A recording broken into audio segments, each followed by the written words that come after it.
नमस्कार मित्रांनो, अभ्यासवाणी या चॅनलवर तुमचं स्वागत आहे. अभ्यासवाणी रोज अभ्यास रोज प्रगती. मुंबई उच्च न्यायालय शिपाई पदाची शारीरिक क्षमता आणि विशेष अर्हता परीक्षा कशा पद्धतीने घेतली जाते आणि त्या परीक्षेमध्ये पात्र होण्यासाठी आपल्याला किती गुण घ्यावे लागतात, त्याच पद्धतीने जिल्हा सत्र न्यायालयाची नवीन भरती केव्हा येणार आहे, हे संपूर्ण डिटेल्स आपण या व्हिडिओमध्ये पाहणार आहोत. तुम्ही जर नवीन असाल तर चॅनलला सबस्क्राईब करा. सर्वात अगोदर बघा, लेखी परीक्षा ही 30 गुणांची असते आणि त्यानंतर अतिशय महत्त्वाचा टप्पा म्हणजे शारीरिक क्षमता आणि विशेष अर्हता परीक्षा. हा जो टप्पा आहे त्या नावातच सारे लपलेले आहे. बघा, शारीरिक क्षमता आणि विशेष अर्हता म्हणजेच तुम्हाला शारीरिक काहीतरी वर्क करायचं आहे आणि स्वतःचे 10 मार्क्स फिक्स करून घ्यायचे आहे. समजा तुमचा कट ऑफ 23 लागलेला आहे आणि तुम्ही कट ऑफमध्ये बसलेले आहात, तरी देखील तुमची निवड 100% होऊ शकते. कशा पद्धतीने होऊ शकते तर बघा मित्रांनो, तुम्हाला शारीरिक क्षमता आणि विशेष अर्हता परीक्षेमध्ये आउट ऑफ 10 पैकी 10 गुण मिळवणे हा एकच तुमच्याजवळ मार्ग असतो. आणि जर तुम्हाला कमी गुण मिळाले तर याची शाश्वती आपल्याला नाकारता येत नाही की तुम्हाला पोस्ट मिळणार आहे किंवा नाही. परंतु तुम्ही जर मित्रांनो 10 पैकी 10 गुण मिळवले तर तुम्हाला नक्कीच पोस्ट मिळू शकते.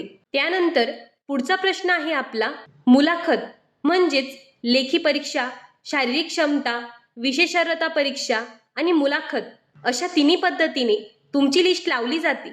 आता यामध्ये काय आहे मित्रांनो, लेखी परीक्षेचे मार्क्स तुम्हाला सांगितले जातात.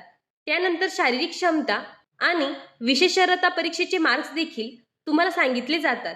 परंतु मुलाखतीचे मार्क्स हे फ्रंटला दाखवले जात नाही, म्हणजे यादी वगैरे नसते. डायरेक्टली सिलेक्शन लिस्ट आणि वेटिंग लिस्ट असते आणि ज्यांचं नाव आलं नाही त्यांचं सिलेक्शनच झालं नाही अशा पद्धतीने पूर्ण प्रोसेस केली जाते. म्हणून आपली लेखी परीक्षा तर झालेली आहे. आता शारीरिक क्षमता आणि विशेष अर्हता परीक्षेमध्ये 10 पैकी 10 गुण मिळवण्यासाठी प्रयत्न करायचा. आता यामध्ये काय असते तर शारीरिक क्षमता आणि विशेष अर्हता परीक्षा त्याचप्रमाणे तुम्हाला 10 ते 20 मिनिटं वर्क करावे लागते. जे काही तुम्हाला सांगतील त्याच पद्धतीने. त्याच्यानंतर बाकी विशेष अर्हता परीक्षेमध्ये तुम्हाला विशेष अर्हता विचारली जाऊ शकते. त्यानंतर एखादं फाईल्स वगैरे आणणे, पुस्तक निवडणे, म्हणजे ते जे सांगतील ते पुस्तक शोधून काढणे, अशा पद्धतीने तुम्हाला कामे सांगितली जातात. ही पूर्ण प्रोसेस असते ती 20 मिनिटांची असते आणि जास्तीत जास्त विचार केला तर 30 मिनिट देखील ती प्रोसेस चालू शकते आणि 10-10 विद्यार्थ्यांचा गट करून तुमची पूर्णपणे एक्झाम घेण्यात येते.